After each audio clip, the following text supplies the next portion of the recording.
Muito obrigado, Sra. Presidente. Bom dia, Sr. Primeiro-Ministro.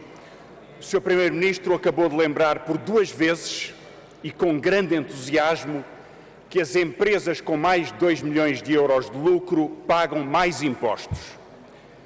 Sr. Primeiro-Ministro, eu tenho na minha mão um despacho do Secretário de Estado das Obras Públicas que propõe isentar a Lusoponte desse acréscimo de imposto e propõe até devolver-lhe 51 milhões de euros desse imposto.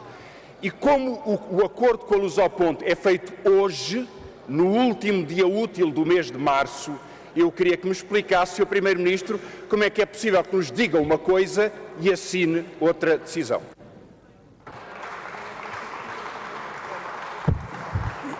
Tem a palavra, Sr. Primeiro-Ministro. Muito obrigado, Sra. Presidente. A minha resposta ao Sr. Deputado é muito breve.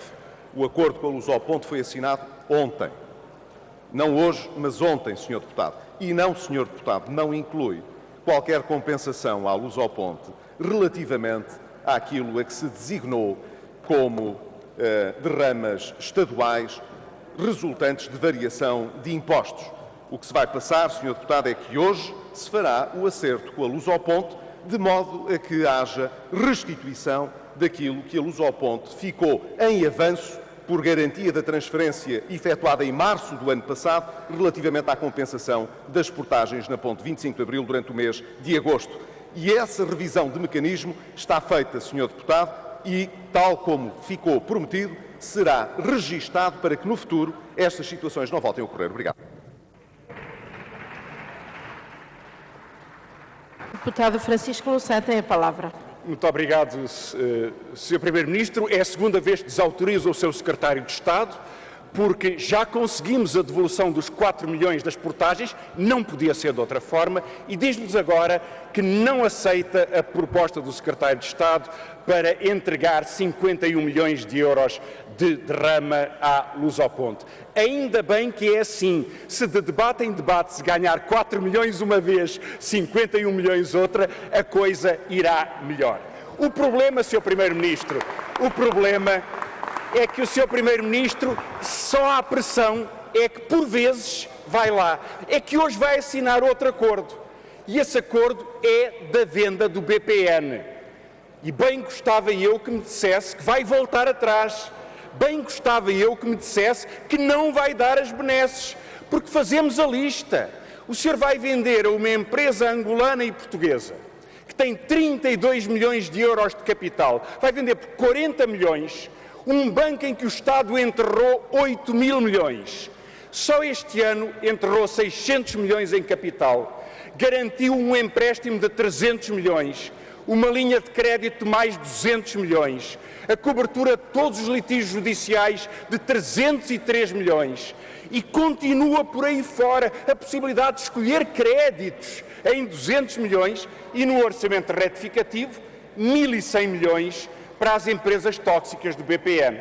Sr. Primeiro-Ministro, será que me poderá dizer que nesta empresa o favorecimento implica que o Estado defende os seus interesses e não vende por 40 milhões aquilo que já custou aos portugueses mais de 8 mil milhões?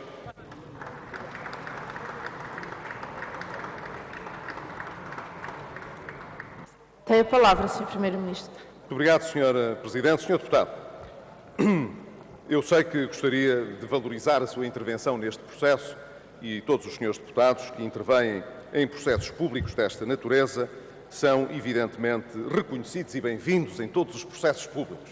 Mas, Sr. Deputado, a bem de inventário, gostaria apenas de recordar que, no que respeita à Lusoponte, quando o Estado, o Governo, decidiu que seriam cobradas as portagens no mês de agosto, em simultâneo, praticamente em simultâneo, em julho do ano passado, portanto, solicitou a reabertura do contrato de reequilíbrio financeiro com a Lusoponte para corrigir justamente essa situação.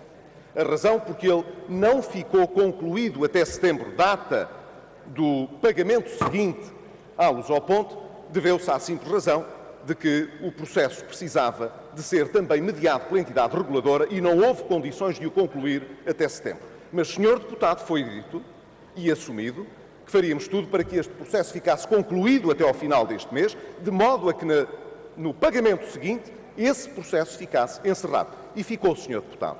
O Estado não poupou de debate em debate 4 milhões. O Estado vai reembolsar, como era devido, e conforme eu disse, os montantes que estavam em dívida para com o Estado. Ó Sr. Deputado, não há nenhuma desautorização ao Sr. Secretário de Estado. Sabe porquê, Sr. Deputado? Porque só há um Governo. Só há um Governo. Não há o Governo deste Sr. Secretário de Estado, daquele Sr. Ministro ou do Primeiro-Ministro. O Governo é só um, Sr. Deputado. E as decisões que são tomadas são pelo Governo. No dia em que algum senhor, membro do Governo, não estiver de acordo com as decisões do Governo, está livre de assumir outras responsabilidades. Mas, Sr. Deputado, as políticas do Governo são do Governo, não são de cada membro do Governo. Em segundo lugar, a questão do BPN. Eu, sobre a questão do BPN, reservo-me para dizer apenas 2 coisas. Em primeiro lugar, que ficará claro que o custo de nacionalização do BPN foi um custo elevado, muito elevado para os contribuintes. Mas os senhores deputados, que analisarão com profundidade esta matéria, numa comissão de inquérito, chegarão com certeza a um número muito aproximado desse custo. Não quero adiantar, até porque, em parte, não estou em condições de adiantar, mas sabemos todos que foi um custo elevado. A nacionalização foi assumida em razão da estabilidade do sistema financeiro pelo anterior Governo. Eu não concordei na altura com a medida, mas respeitei. O argumento era suficientemente importante. Veremos quanto é que ele vai custar. Mas, Sr. Deputado, há uma coisa que nós sabemos, porque a Comissão Europeia já o afirmou. O acordo que foi atingido de venda do BIC ao BIC do BPN foi a via mais barata para o contribuinte português. São as palavras do Comissário Europeu que analisou com a Direção-Geral de Concorrência este processo. Muito obrigado.